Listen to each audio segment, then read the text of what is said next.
Bueno, vamos a revisar la polémica que están provocando la realización de las elecciones del próximo 15 y 16 de mayo, sobre todo por el nivel de contagios que existe en este momento en nuestro país, que es más alto que cuando se pospusieron. El Ministerio de Salud ayer recalcó que no ve un riesgo inminente de mayor contagio y por lo tanto ratifica las elecciones, y a esta hora estamos con el doctor Ignacio de la Torre, presidente del Colegio Médico de Valparaíso, para conocer la apreciación, ¿no es cierto?, del gremio frente a estas afirmaciones y frente a las elecciones en este momento. ¿Cómo está, doctor? Buenos días. Buenos días, Karina. Doctor, lo primero es saber cuál es la posición del Colegio Médico frente a esto, frente a que se afirme hoy día que no existe mayor riesgo de un aumento de contagios debido a las elecciones, considerando que estamos en un peor escenario que cuando se postergaron. Mira, el primer punto que el Colegio Médico ha tratado de establecer de manera permanente durante la crisis es que se planteen cuáles son los criterios sanitarios, principalmente los indicadores epidemiológicos que permiten la toma de decisiones, y frente a esos indicadores, frente a esos parámetros, las decisiones sean tomadas, sean socializadas de manera transparente y clara, de tal forma que tanto la ciudadanía como los elementos técnicos puedan hacer análisis de valor sobre estas decisiones. Ahora, establecidos esos parámetros, tú comentabas la positividad y los contagios, y también podemos comentar que cuando se decidió suspender las elecciones en el periodo anterior, habían 3.400 pacientes en UCI, ¿no? Y hoy día tenemos 4.200. Ese, por ejemplo, es un parámetro que hoy está peor que cuando se suspendieron las elecciones anteriores. Sin embargo, en ese periodo, finales de marzo, todos los indicadores o todas las cifras iban al alza. Eso quiere decir que cada día o cada semana teníamos más ingresos en UCI, teníamos más casos positivos, y sin embargo, hace 2 semanas ya estamos viendo una estabilización y un patrón que está insinuando una disminución de los casos, tanto en camas UCI, en positividad, también en casos nuevos. Por lo tanto, lo importante para nosotros es que se transparente cuáles son los criterios sanitarios, cómo es que se realiza la toma de decisiones, y que una vez que se plantee la decisión, se generen, y esto nos parece lo más relevante, todos los escenarios necesarios para que, si se decide realizar las elecciones, estas se hagan en un entorno seguro, con el menor riesgo de contagio para la ciudadanía, para que haya una participación masiva y segura, y esos son los elementos que a nosotros nos interesan de sobremanera. Doctor, entonces, ¿sí? Para ustedes directamente no están las condiciones dadas para realizar las elecciones en 2 fines de semana más, y cuáles serían, cuál deberían ser estas condiciones para poder realizar las elecciones de forma segura entonces? Mira, más que para nosotros, el gobierno estableció a través del Ministerio de Salud ciertos parámetros del plan paso a paso. Y muchos de esos parámetros, por ejemplo, que existe una ocupación menor al 95% de las camas UCI, por ejemplo, que la positividad sea menor a 10%, por ejemplo, que hayan menos de 10 casos por cada 100.000 habitantes, son parámetros que definen el paso de la fase 1 a la fase 2. En ese sentido, lo que nosotros planteamos es que si el gobierno ha establecido a través del Ministerio de Salud parámetros claros, se transparente cuáles son los parámetros en el momento que se toman las decisiones. Nosotros comprendemos que la toma de decisión de la realización o no de una elección tiene que considerar criterios sanitarios, pero también asumen la autoridad otros criterios que probablemente son de índole político, de índole de la importancia de este proceso para la ciudadanía y para el gobierno, para la oposición, y por lo tanto el gobierno va a poner en una balanza los criterios sanitarios y en otra balanza otros criterios, y frente a eso anuncia, informa y se hace responsable el gobierno, el Poder Ejecutivo, precisamente de la decisión que se plantea. Doctor, establecida esa decisión, lo que nosotros señalamos es que ojalá nos transparenten cuáles son los criterios económicos que la respaldan, cuáles son los que la ponen en jaque, y con eso poder establecer normativas claras de funcionamiento para que este acto eleccionario, si el gobierno lo respalda y decide realizarlo, se haga de forma segura. Ahora, doctor, usted, a la luz de lo que ha afirmado el Ministerio de Salud ayer cuando le preguntaron sobre este tema, dijeron que no veían un riesgo inminente de mayor contagio. ¿Ante eso usted cree que está privando un criterio político para tomar esta decisión, más que sanitario? De acuerdo a lo que pude revisar de la presentación del día de ayer, lo que hace el Ministerio es una predicción de lo que estaría sucediendo en los días previos a las elecciones, y frente a ese escenario asegurar que el riesgo sería menor. hay que establecer que siempre que se hace una predicción, uno toma ciertas variables y va a estimar cómo debieran comportarse o no. Pero nosotros no podemos estar seguros de lo que va a ocurrir en 2 semanas más. Se planteaba que el número de casos nuevos va a estar cerca de los 3.000 en ese momento, y eso sería, más allá de las elecciones, una excelente noticia para el país. Ojalá que en 2 semanas más los casos nuevos estén en el orden de 3.000, porque sería una disminución bastante más rápida que lo que hemos visto hasta el momento, donde en las últimas 2 semanas la disminución de los casos ha oscilado entre el 14 y el 20%. Si siguen descendiendo con esa velocidad, probablemente vamos a tener una cifra de casos un poco más alta que la que se ha estimado. Ahora, tú como país puedes decidir realizar una determinada actividad, y lo importante es que el gobierno, el Ministerio de Salud, el CERVEL y todos los actores que puedan incumbir en esta decisión ayuden a que ésta se lleve a cabo de forma segura. Sí, y si nosotros doctor, queremos repasar aquello, es importante que los centros de votación cuenten con mascarillas, con alcohol gel, con protocolos claros, que las filas para esperar el ingreso sean al aire libre, que se mantenga la distancia física entre las personas de tal manera que el riesgo sea menor, y que los puntos de votación, sobre todo dentro de las salas de votación que se utilizan habitualmente, estén muy bien ventiladas. Doctor, pero en términos concretos, en términos de cifras y estadísticas, ¿cuál creen ustedes que es el escenario propicio para realizar una elección como la que se viene en 2 semanas más? ¿Cuántos casos diarios tendría que haber? ¿Cuánta ocupación de camas UCI deberíamos estar teniendo en el país para que una elección así sea segura? Desde el punto de vista del propio plan paso a paso, al menos debiéramos estar en fase de transición. Es difícil considerar que teniendo comunas en cuarentena y cumpliendo indicadores que requieren que estén en cuarentena, tú puedas sostener que se puede realizar un proceso eleccionario de forma masiva y segura. Porque no hay que olvidar que el proceso eleccionario tal vez no entraña un riesgo en sí mismo si las personas están en una fila al aire libre, si respetan la distancia y si el proceso mismo mantiene mínimo contacto. El problema, entre otras cosas, es cómo llega la ciudadanía a un local de votación. Sí, doctor, pero... ¿Lo hace en un medio de transporte que esté aglomerado, por ejemplo?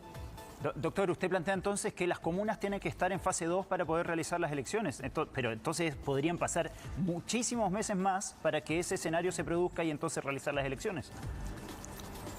Es que no es que lo plantee yo. El gobierno y el Ministerio de Salud establecieron un plan paso a paso. Ese plan paso a paso tiene indicadores claros. Esos indicadores, entre otras cosas, sugieren que para pasar de fase 1 a fase 2 tú tendrías que tener una tasa de incidencia de casos activos de 10 por cada 100.000. Sí. Ayer se anuncia, por ejemplo, que cerca de 22 comunas van a pasar a la fase de transición.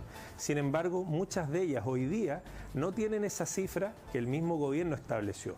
Entonces, lo que nosotros planteamos es que más que un valor determinado, si tú estableces un protocolo, un programa de trabajo, un plan paso a paso y no respetas los propios parámetros que tú has definido, la comunicación de riesgo, el entendimiento de la ciudadanía se empieza a tergiversar, se empieza a confundir y terminan primando otros criterios que no son sanitarios para la toma de decisiones. En ese sentido, si tú me preguntas a mí cuál es el mejor momento para desarrollar una actividad que puede ser masiva, en la cual las personas pueden movilizarse a través de transporte público, que pueden llegar de forma importante, numerosa y aglomerarse en determinados lugares, probablemente eso va a ser más seguro cuando ocurra en un entorno de fase 2 que de fase 1. Ahora, lo que también te planteo es que si para el gobierno, la oposición, el ejecutivo, el legislativo, esta elección es lo suficientemente importante, eso debe aclararse a la ciudadanía y decir, si bien es cierto no estamos en el mejor momento de la pandemia,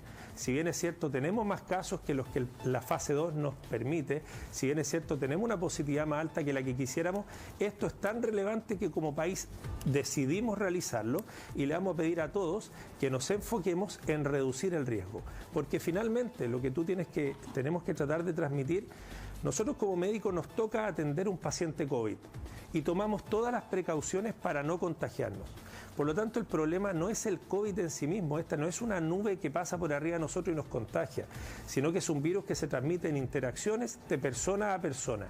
si yo tomo determinadas precauciones, y dentro de esas las que nombré previamente, pero podemos insistir, el uso de una mascarilla, la distancia física, el lavado frecuente de manos, la ventilación de los espacios y las interacciones en espacios abiertos, si yo tomo esas precauciones, el riesgo de contagiar lo puedo minimizar. Por el contrario, si yo planteo que las cifras son muy buenas, que tenemos un escenario de bajo riesgo, lo que puede ocurrir es que las personas bajen la guardia, que disminuya la toma responsable de medidas para prevenir el contagio y que eventualmente esta situación se transforme en una situación de riesgo. Bueno, algo que suena conocido en nuestro país, ¿no es cierto? Quedó la sensación después del verano que había ocurrido eso, que la gente se relajó en alguna medida también porque hubo una sensación, además con el inicio de la vacunación, de seguridad, una falsa seguridad por lo demás. Ahora, ¿qué explicación tienen ustedes como colegio médico para lo que está pasando? Usted mencionaba que en el caso de las elecciones se flexibilizan ciertas normas o ciertos criterios que se habían fijado en el plan paso a paso para que se puedan realizar las elecciones. También se flexibilizan para que algunas comunas pasen a transición, para que otras comunas avancen de fase. ¿Por qué creen ustedes como colegio médico el gobierno está flexibilizando los criterios a pesar de que hay altos contagios para ir avanzando de fase o para ir liberando un poco el confinamiento? Es difícil responder esa pregunta no siendo quien toma las decisiones.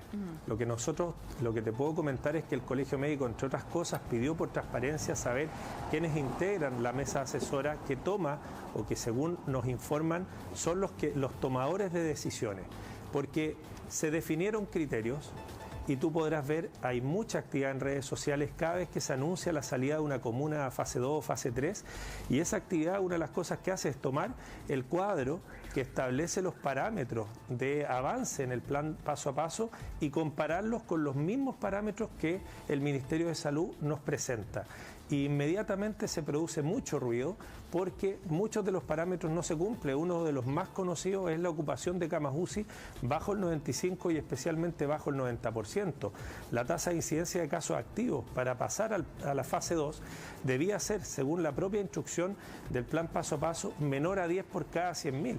Y muchas de las comunas que hoy día están en fase 2 tienen cifras 3, 3,5, 2,5 veces más altas. Entonces, a tu pregunta, desde nuestra perspectiva, lo que se requiere es un objetivo claro. ¿Cuál es el objetivo detrás de las medidas que estamos tomando? A nuestro juicio, ojalá llevar el virus a cero, ojalá eliminar el virus. Segundo, ¿qué se requiere? Humildad para establecer y aceptar que no tenemos todas las respuestas. No las tiene el Colegio Médico, no las tiene el gobierno, no las tiene la oposición.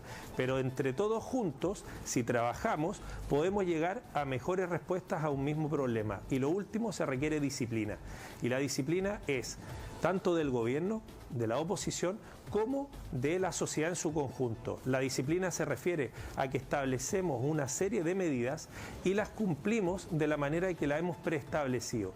Si ¿Doctor? Yo establezco un plan paso a paso, lo socializo, señalo cuáles son sus indicadores y luego tomo decisiones que no van en consonancia con esos indicadores, es difícil que la gente entienda cuáles son los criterios que están detrás de la toma de decisiones. Si yo en cambio transparento que lo sanitario es un elemento, pero yo como gobierno he decidido poner en la balanza factores económicos, políticos, sociales, etcétera, también transmito y transparento cómo tomo las decisiones y es más fácil que la gente entienda por qué se está haciendo lo que se hace y de qué manera se puede salir adelante esta crisis. Doctor, no puedo dejar de preguntarle sobre el lamentable fallecimiento de una enfermera en Viña del Mar, quien lamentablemente además terminó con su vida. Hay declaraciones del Colegio de Enfermeras que hablan de el estrés y la verdad la exigencia con que está trabajando este gremio con una presión excesiva, dice el Colegio de Enfermeras, y lo que me llama la atención también es que se ha mencionado que esto habría sido por acoso laboral, abuso de poder, indiferencia y egoísmo dentro del hospital. ¿Qué antecedentes tiene usted como colegio médico sobre esta situación que se denuncia además en el Hospital Clínico de Viña del Mar? Una de las cosas más importantes que hemos podido aprender en este último año es que el nivel de estrés laboral va acompañado de un deterioro importante de la salud mental de los trabajadores de salud. Se estima que 1 de cada 4 trabajadores de la salud ha presentado o está con licencias médicas vinculadas a salud mental. hay un verdadero sufrimiento que está oculto detrás de este verdadero uniforme que usan todos los trabajadores de la salud, en la cual, focalizados en la tarea de salvar vidas humanas, de tratar de aliviar el sufrimiento de otros, son personas que por dentro están viviendo un calvario. A veces ese calvario tiene que ver con la sobrecarga laboral, con el estrés de estar con pacientes sumamente graves, muchos de los cuales fallecen y ni siquiera podemos hacer el duelo que experimentamos después de haber tenido una alta dedicación a un paciente y que luego ese paciente ya no esté con nosotros y que en un par de horas tengamos que preparar esa cama para recibir a otro paciente. Pero además, los entornos laborales, lamentablemente, nos hemos dado cuenta que en algunas condiciones son precarios, que en algunas condiciones, cuando se levantan banderas amarillas y banderas rojas de acoso laboral o de situaciones de burnout o también de injuria moral, vemos que son situaciones que esas banderas no activan necesariamente protocolos oportunos. En este caso en particular, nosotros nos pusimos en contacto con el Colegio de Enfermeras Regionales, le transmitimos a través de nuestro departamento de género precisamente todo nuestro apoyo y el deseo de buscar mejores condiciones laborales para los trabajadores de la salud en la región. Y en el caso puntual que tú señalas, el hecho de que el acoso involucre también a colegas de la misma profesión hace que para los gremios sea aún más doloroso, porque es difícil comprender que aquellos que desean y quieren ayudar a cuidar a los demás, en ocasiones a través de sus decisiones puedan dañar a quienes están ahí para cuidar. En el fondo, el mensaje que hemos tratado de establecer, y estamos trabajando en eso desde el Colegio Nacional, pero también regional, es que si nosotros queremos ayudar a la comunidad, si nosotros queremos ayudar a entregar salud, nuestra salud también tiene que estar cuidada. Si no nos cuidamos, es difícil cuidar a otros y en ese sentido el entorno laboral y las condiciones laborales tienen que ser relevadas y nosotros hemos tratado de trabajar para eso. Perfecto, doctor Ignacio de la Torre, le queremos agradecer por esta entrevista. Buenos días.